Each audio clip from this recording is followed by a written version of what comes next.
കുറേ വർഷങ്ങൾക്ക് മുമ്പ് എന്നെ അടിച്ചിടാൻ വേണ്ടി കൂടുന്ന ആൾക്കാരല്ലേ നിങ്ങളൊക്കെ. ഇപ്പൊ ഒന്ന് എഴുന്നേറ്റ് നിൽക്കുന്ന സമയത്ത് എനിക്ക് എൻ്റെ കൂടെ കൂടി. കാരണം എനിക്ക് ഏറ്റവും അപകടമുള്ള സമയത്ത് എന്നെ മലയാള സിനിമയിൽ വീണ്ടും പിടിച്ചു നിർത്തിയത് അരുൺ ഗോപി സംവിധാനം ചെയ്ത രാമലീലയാണ്. എൻ്റെ ഒറ്റ ആഗ്രഹമാണ്, ചേട്ടാ ഈ പടം അടിക്കണം. പ്രൈവസി ഏറ്റവും കൂടുതൽ ആഗ്രഹിക്കുന്ന ഒരാൾക്ക് ഒരു പ്രൈവസിയും ഇല്ലാത്ത ലോകത്താണ് നമ്മൾ ജീവിക്കുന്നത്.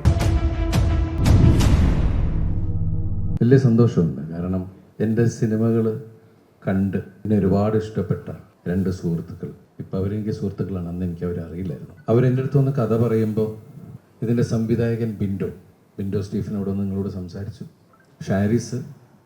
ഷാരിസിൻ്റെ ജനഗണമന എന്ന സിനിമ ഞാൻ കണ്ടിട്ടുള്ളൂ, നല്ല സിനിമയായിരുന്നു. അപ്പോൾ ഇവർ വന്ന് കഥ പറയണു, ഒരു കഥ കേൾക്കുമെന്ന് ലിസ്റ്റും വിളിച്ച് പറയുന്നു. അപ്പോൾ കഥ പറയാൻ വന്നപ്പോൾ എൻ്റെ അടുത്ത് പറഞ്ഞത് ഈ സംവിധായകൻ്റെ കഥയാണിത്. അദ്ദേഹം ഇതുവരെ കല്യാണം കഴിച്ചിട്ടില്ല. അദ്ദേഹത്തിൻ്റെ സഹോദരന്മാരെല്ലാം കല്യാണം കഴിച്ചിട്ടുണ്ട്, അവർക്ക് കുഞ്ഞുങ്ങളാവുന്നുണ്ട്. ഈ പുള്ളിയുടെ ഒരു കഥയാണ്, ഞങ്ങൾ അതിൽ നിന്നാണ് ഈ കഥ ഉണ്ടാക്കിയിരിക്കുന്നത് എന്നാണ് പറഞ്ഞത്. അങ്ങനെ നമ്മൾ സിനിമ ഷൂട്ടിംഗ് നടന്നുകൊണ്ടിരിക്കുന്നതിൻ്റെ ഇടയിൽ സംവിധായകൻ കല്യാണം കഴിച്ചു. പിന്നെ എൻ്റെ അടുത്ത് വന്നിട്ട് പറഞ്ഞ ആരോടും പറയരുതിട്ട് എൻ്റെ കഥയാണ്. പക്ഷെ എനിക്കത് പറയാതിരിക്കാൻ പറ്റൂല. അതുപോലെ ഷാരിസ് ഇവിടെ നിന്ന് സംസാരിച്ചത്, ഷാരിസ് സിനിമയിലൂടെ നമ്മളെല്ലാവരെയും ഒന്ന് കണ്ടു നനയിപ്പിച്ച ആളാണ്. ഷാരിസിൻ്റെ വാക്കുകൾ ശരിക്കും മനസ്സറിഞ്ഞിട്ട് വരുന്നതെന്ന് എനിക്കറിയാം, നന്നായിട്ട് അറിയാം. ഷാരിസിനോട് പറയാനൊന്നുമില്ല, ലവ് യു ബ്രദർ, അതേ പറയാൻ പറ്റുള്ളൂ. കാരണം നമുക്ക് പല സമയത്തും നമ്മൾ പരിചയപ്പെടുമ്പോൾ അവരുടെ പെരുമാറ്റം കൊണ്ട്, അവരുടെ വാക്കുകളിൽ നിന്നാണ് ചിലപ്പോൾ ചില മുജ്ജന്മ ബന്ധങ്ങളെന്നൊക്കെ പറയുന്ന പോലെ എനിക്കത് ഫീൽ ചെയ്തിട്ടുള്ളത്. ഞാൻ വല്ലാത്തൊരവസ്ഥയിൽ നിൽക്കുന്ന സമയത്ത് ഇറങ്ങിയ സിനിമയാണ് രാമലീല. ആ രാമലീല എഴുതിയ സച്ചി നമ്മളെ വിട്ടുപോയി. എനിക്ക് തോന്നിയിട്ടുണ്ട്, സച്ചി എനിക്ക് വേണ്ടിയാണോ ഇവിടെ ജനിച്ചതെന്ന്. കാരണം എനിക്ക് ഏറ്റവും അപകടമുള്ള സമയത്ത് എന്നെ മലയാള സിനിമയിൽ വീണ്ടും പിടിച്ചു നിർത്തിയത് അരുൺ ഗോപി സംവിധാനം ചെയ്ത രാമലീലയാണ്. ആ സിനിമയ്ക്ക് എൻ്റെ കരിയറിലെ ഏറ്റവും വലിയ ഹിറ്റുകളിലൊന്നാണ് രാമലീല. ഏറ്റവും പ്രതിസന്ധിയിൽ നിൽക്കുന്ന സമയത്ത്, ഇനി മലയാള സിനിമയിൽ ദിലീപ് ഇല്ല എന്ന് പറയുന്ന സമയത്ത് ഇവിടുത്തെ ലക്ഷക്കണക്കിന് ജനങ്ങൾ തിയേറ്ററിലേക്ക് ഓടി വന്ന് ആ നടനെ ഇവിടുന്ന് അങ്ങനെ കളയാൻ പാടില്ല എന്നുള്ള രീതിയിൽ പിടിച്ചു നിർത്തിയൊരു സിനിമയാണിത്. അതുപോലെ തന്നെ ഈ 150ാമത്തെ സിനിമ, ഇപ്പം ഇവിടെ പറയണ്ടേ, എൻ്റെ 100ാമത്തെ സിനിമ കാര്യസ്ഥനായിരുന്നു. ആ സിനിമയിലും എൻ്റെ അച്ഛനായിട്ട് അഭിനയിച്ച സിദ്ദിഖാണ്. എൻ്റെ 150ാമത്തെ സിനിമയിലും എങ്ങനെയൊക്കെയോ കറങ്ങി തിരിഞ്ഞ് സിദ്ദിഖ് തന്നെയായിട്ട് എൻ്റെ അച്ഛനായിട്ട് അഭിനയിക്കുന്നത്. അപ്പം ഞാനിടയ്ക്ക് പല സിനിമകളും ഞങ്ങളങ്ങനെ അച്ഛൻ മകൻ, ഇപ്പോൾ നിങ്ങൾക്ക് എല്ലാവർക്കും ഇഷ്ടപ്പെട്ട സിനിമകളിലൊന്നാണ് മൊത്തം കയ്യിൽ നിന്ന് പോയി ഒരു രീതി നടക്കുന്ന ബാലം വക്കീലിലെ എൻ്റെ അച്ഛൻ. അപ്പം ഞാനിടയ്ക്ക് ഫോൺ ചെയ്യുമ്പോൾ അച്ഛാ എന്ന് പറഞ്ഞാൽ വിളിക്കണേ. കാരണം അങ്ങനെ ഒരു ചില ബന്ധങ്ങൾ ഉണ്ടാവുകയെന്ന് പറയില്ലേ. അതുപോലെ തന്നെ ലിസ്റ്റിൻ്റെ കൂടെ ഞങ്ങൾ അവിടെ ഇവിടെയൊക്കെ വെച്ച് കണ്ടുള്ള സൗഹൃദങ്ങൾ മാത്രമേ ഉള്ളൂ. ലിസ്റ്റിൻ്റെ കൂടെ ഞാൻ പടം ചെയ്തിട്ടൊന്നുമില്ല. മലയാള സിനിമയിലെ ഒട്ടുമിക്ക താരങ്ങളെയും വെച്ച് നിർമ്മിക്കുന്ന ഒരു വലിയ കമ്പനിയാണ് മാജിക് ഫ്രെയിംസ്. അപ്പോൾ ലിസ്റ്റിന് അങ്ങനെ ഒരു കഥ, ലിസ്റ്റിൻ്റെ ഒറ്റ ആഗ്രഹമാണ്, ചേട്ടാ ഈ പടം അടിക്കണം, ഈ പടം നമുക്ക് ആവശ്യമാണ് എന്ന് പറയുന്ന. കാരണം ഞാനൊരു നിർമ്മാതാവാണ്, അദ്ദേഹത്തിൻ്റെ സുഹൃത്തുക്കളും അല്ലെങ്കിൽ മറ്റുള്ള ഹീറോസൊക്കെ ആയിട്ട് സിനിമ ചെയ്യുന്ന ഒരാളാണ്. പക്ഷേ ഇപ്പോൾ ഷാരിസ് പറഞ്ഞ പോലെ അദ്ദേഹത്തിൻ്റെ ചെറുപ്പകാലത്ത് ഞാൻ അദ്ദേഹത്തെ ഒരുപാട് ചിരിപ്പിച്ചിട്ടുണ്ട് എന്നുള്ളതാണ്, അല്ലെങ്കിൽ ചിന്തിപ്പിച്ചിട്ടുണ്ട്. എൻ്റെ സിനിമകൾ ഒരുപാട് ഇഷ്ടമായിരുന്നു ഇഷ്ടമാണ് എന്ന് സംസാരിച്ചുകൊണ്ടിരിക്കുന്ന ലിസ്റ്റിന് ഈ സിനിമ മറ്റെന്തിനേക്കാളും വലുതായിട്ടാണ് എനിക്ക് പ്രവൃത്തിയിൽ തന്നെ തോന്നിയിട്ടുള്ളത്. സത്യം പറഞ്ഞ ഈ സിനിമ വരുമ്പോൾ, ഈ സിനിമ റിലീസാവുന്ന നിമിഷം വരെ വലിയ പരസ്യങ്ങളൊന്നും ഇല്ലാതിരുന്ന സിനിമയാണ്. ഈ സിനിമയ്ക്ക് ഏറ്റവും കൂടുതൽ പരസ്യം തന്നത് ഇവിടുത്തെ മലയാളി പ്രേക്ഷകരാണ്. കാരണം മൗത്ത് പബ്ലിസിറ്റി എന്ന് പറയുന്ന ആ പബ്ലിസിറ്റി ഏറ്റവും വലുതാണ്. പ്രത്യേകിച്ച് ഇന്നത്തെ അവസ്ഥയിൽ നമുക്ക് ഒരാൾ ഒരു കാര്യം പറഞ്ഞാൽ അത്രയും വേഗത്തിലാണത് ലോകത്തിൻ്റെ മുമ്പിലേക്ക് എത്തുന്നത്. അതിന് സഹായിക്കുന്നത് ശരിക്കും പറഞ്ഞാൽ ഈ സിനിമയിൽ ഏറ്റവും എടുത്തു പറയേണ്ട ഒന്ന് തന്നെയാണ് നമ്മൾ സോഷ്യൽ മീഡിയയിലൂടെ.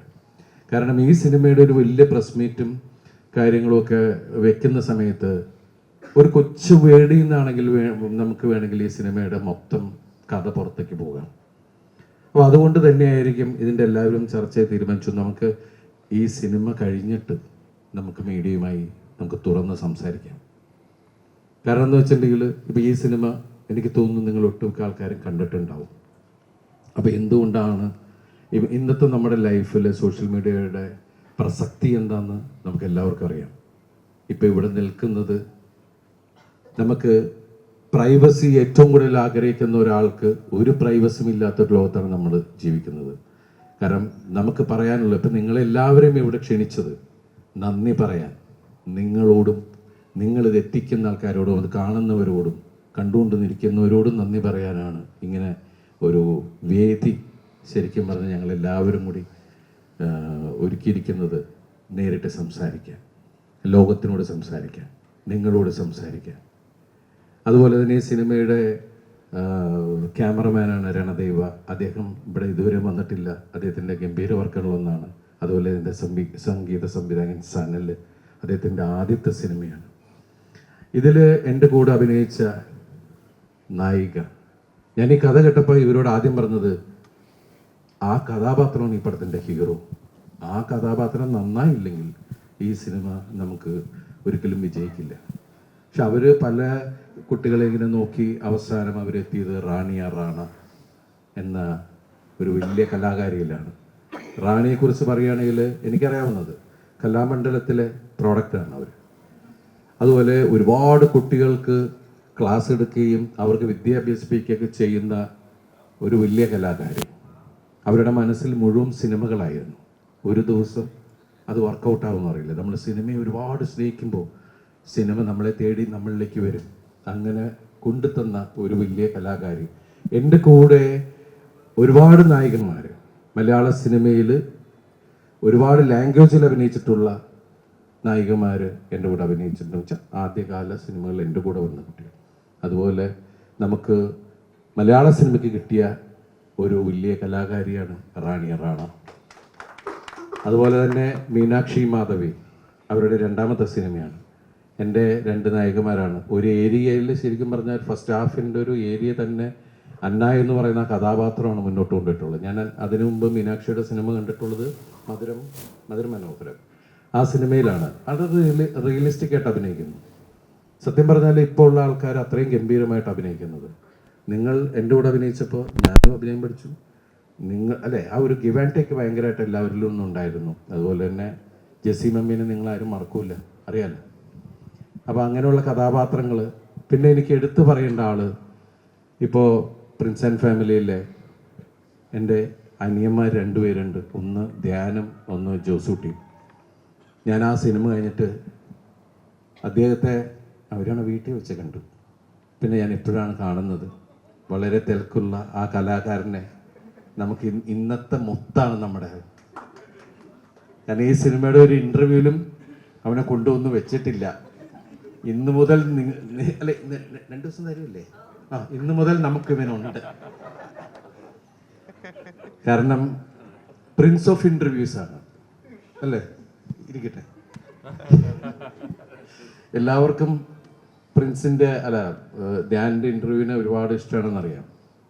എന്തായാലും വലിയ സന്തോഷമുണ്ട് ഈ സിനിമയെ വലിയ വിജയത്തിലെത്തിക്കാൻ വേണ്ടി നിങ്ങളെല്ലാവരും തരുന്ന ഈ സ്നേഹത്തിന് ഒരുപാട് നന്ദി പറയുന്നു. എനിക്കൊരു അപേക്ഷ ഉള്ളത്, എങ്ങനെ വേണമെങ്കിലും എടുക്കാം, ഇത് റിക്വസ്റ്റാണ്, ഒന്നുമില്ല. കുറേ വർഷങ്ങൾക്ക് മുമ്പ് എന്നെ അടിച്ചിടാൻ വേണ്ടി കൂടെ നിന്ന ആൾക്കാരല്ലേ നിങ്ങളൊക്കെ. ഇപ്പോൾ ഒന്ന് എഴുന്നേറ്റ് നിൽക്കുന്ന സമയത്ത് നിങ്ങൾക്ക് എൻ്റെ കൂടെ ഒന്നുകൂടെ. വലിയ സന്തോഷം. നിങ്ങളുടെ എല്ലാവരുടെയും അനുഗ്രഹങ്ങളും സഹായങ്ങളും പ്രാർത്ഥനകളും പ്രതീക്ഷിച്ചുകൊണ്ട് നന്ദി, ഒരുപാട് നന്ദി. പ്രിയപ്പെട്ട സംവിധായകരിൽ ഒരാളായി ജോണിയെ കുറിച്ച് ഞാനൊന്നും പറഞ്ഞില്ല, ക്ഷമിക്കണം. നിങ്ങൾക്ക് എല്ലാവർക്കും അറിയാമല്ലോ, ഏറ്റവും കൂടുതൽ 90s 2000-ലെ ഏറ്റവും കൂടുതൽ ആൾക്കാരെ കയ്യിലെടുത്തൊരു സിനിമയുടെ സംവിധായകൻ, അദ്ദേഹത്തിൻ്റെ ആദ്യത്തെ സിനിമ നിർമ്മിക്കാനുള്ള ഒരു അവസരം എനിക്ക് കിട്ടി. ജോണി ആൻ്റണി, ഇതിൽ ഞാനും ജോണിയൊക്കെ ഉള്ള കോംബോ ഭയങ്കര രസമായിരുന്നു എന്നെല്ലാവരും പറഞ്ഞു. വലിയ സന്തോഷം. അതുപോലെ ഇതിൽ വരാത്ത ഒരാളുണ്ട്, ബിന്ദു പണിക്കർ, ഇവിടെ എത്തിയിട്ടില്ല. ബിന്ദു ആണെങ്കിലും സിദ്ദിഖുള്ള ഞങ്ങളുടെ കോംബോ അത് ഒരുപാട് തവണയായിട്ടും എല്ലാവർക്കും ബോറടിക്കാതെ അത് ഇഷ്ടപ്പെടുകയും രണ്ട് കൈ നീട്ടി സ്വീകരിക്കുകയും ചെയ്തു. അതിൽ വലിയ സന്തോഷം. Thank you. ഇടയ്ക്കേറിയിൽ